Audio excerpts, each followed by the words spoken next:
این دلم هزار زخم پر از درد، به ناحق من شدم سیاهی شب، پر نورم تو سکوت مطلق.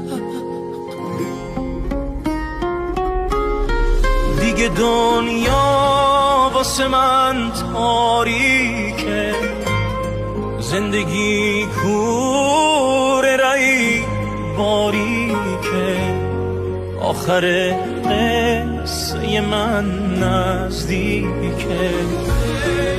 منم از همه جا وامانده، از همه مردم دنیا